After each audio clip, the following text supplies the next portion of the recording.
Welcome to my YouTube channel Science Tech. हमारे YouTube channel Science Tech पे आपका स्वागत है।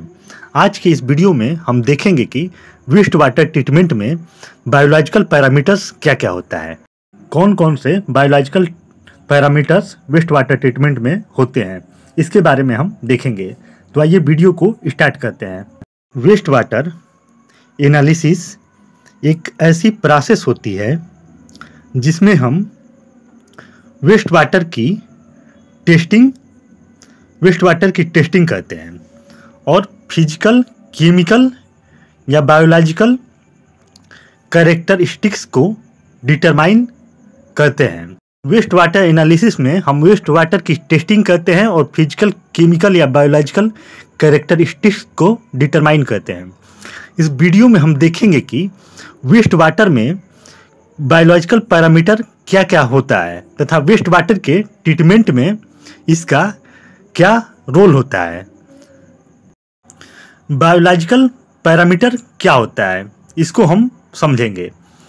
बायोलॉजिकल पैरामीटर्स का सिंपल मतलब यह होता है कि वेस्ट वाटर में जो भी बायोलॉजिकल कंटेंट प्रेजेंट होते हैं उसको मेजर, मतलब वेस्ट वाटर में जो भी बायोलॉजिकल कंटेंट प्रेजेंट है उसको मेजर करना है।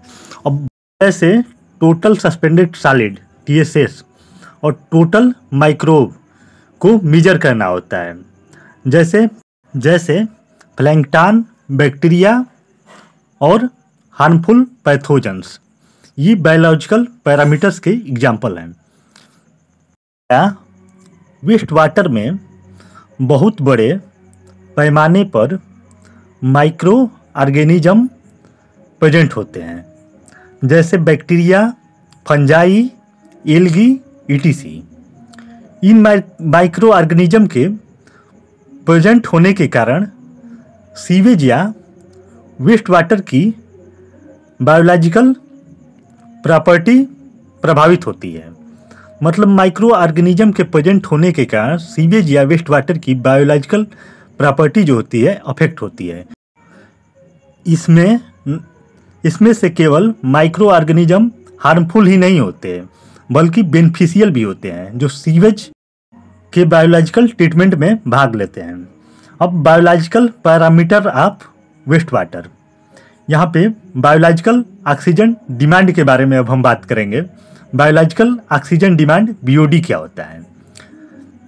BOD यह बताता है कि किसी वाटर सैंपल में जो भी ऑर्गेनिक मैटर प्रेजेंट है उसको ऑक्सीडाइज करने के लिए माइक्रो ऑर्गेनिज्म के द्वारा कितनी ऑक्सीजन की रिक्वायरमेंट होती है। मतलब BOD यह बताता है कि किसी वाटर सैंपल में जो भी ऑर्गेनिक मैटर प्रेजेंट है उसको ऑक्सीडाइज करने के लिए माइक्रो ऑर्गेनिज्म के द्वारा कितनी ऑक्सीजन की रिक्वायरमेंट होगी। यह मोस्ट कॉमन ऑर्गेनिक पैरामीटर होता है वाटर, वेस्ट वाटर और सरफेस वाटर के लिए।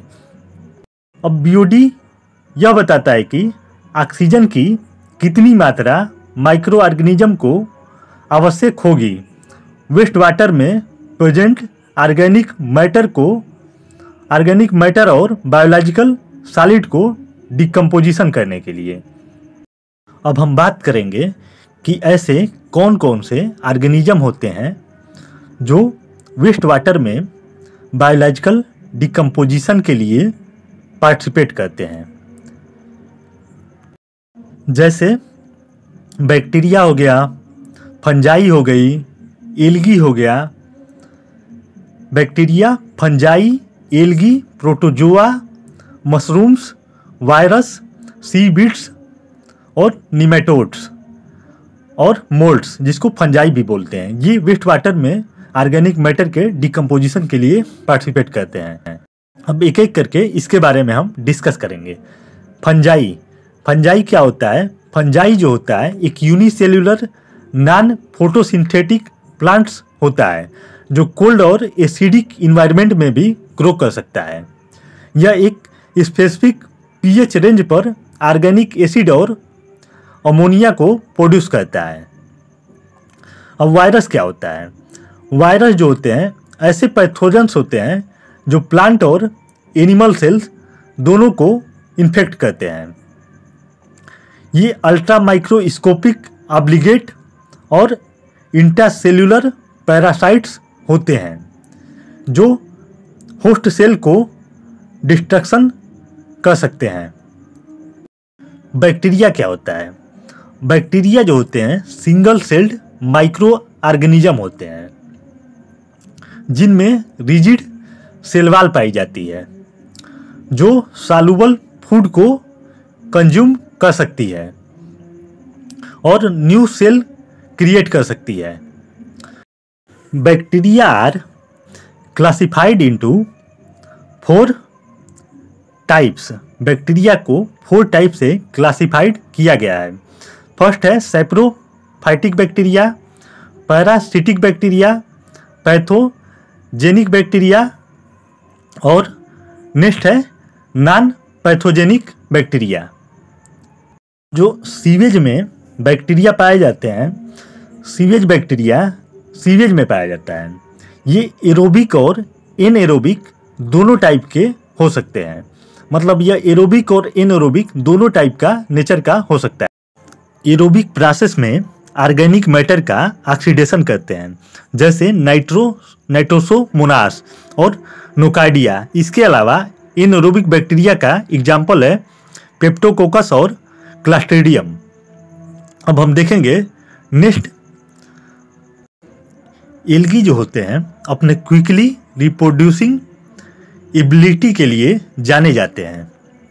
एल्गी जो होता है वेस्ट वाटर के सरफेस के ऊपर एल्गल ब्लूम काच कर देते हैं। एल्गी जो होते हैं ये वाटर को पॉल्यूटेट करते हैं और उसके टेस्ट और ओडर इशू को अफेक्ट करते हैं। माइक्रो एल्गी जो होते हैं वेस्ट वाटर को यूटिलाइज करते हैं तथा ट्रीट करते हैं। मतलब माइक्रो एल्गी के पास एबिलिटी होती है वेस्ट वाटर को यूटिलाइज करने की और ट्रीट करने की। ये बोथ ऑर्गेनिक और इनऑर्गेनिक मॉलिक्यूल को यूटिलाइज करते हैं जैसे कार्बन, नाइट्रोजन, फास्फोरस। इसके अलावा ये बायोमॉलिक्यूल को एक्यूमुलेट करते हैं तथा नाइट्रोजन, फास्फोरस और सीओडी को रिड्यूस करते हैं। इस तरह से एल्गी का वेस्ट वाटर ट्रीटमेंट में प्रमुख रोल होता है। अब हम नेक्स्ट देखते हैं प्रोटोजोआ। अब हम देखते हैं कि प्रोटोजोन्स होते हैं ये क्या करते हैं और ये क्या होते हैं। प्रोटोजोन्स जो होते हैं मैन मेड इकोसिस्टम के मोस्ट कॉमन कंपोनेंट होते हैं और यह वेस्ट वाटर ट्रीटमेंट में बहुत ही इम्पॉर्टेंट रोल प्ले करते हैं। वेस्ट वाटर ट्रीटमेंट के प्यूरिफिकेशन प्रोसेस में बहुत ही इम्पॉर्टेंट रोल प्ले करते हैं। प्रोटोजोआ जो होते हैं ये रिस्पॉन्सिबल होते हैं, ये इफ्लुएंट की क्वालिटी को इम्प्रूव करने के लिए रिस्पॉन्सिबल होते हैं। इसके अलावा ये बैक्टीरिया की पॉपुलेशन डेंसिटी को भी मेंटेन करते हैं प्रीडेशन प्रॉपर्टी के द्वारा। Thank you.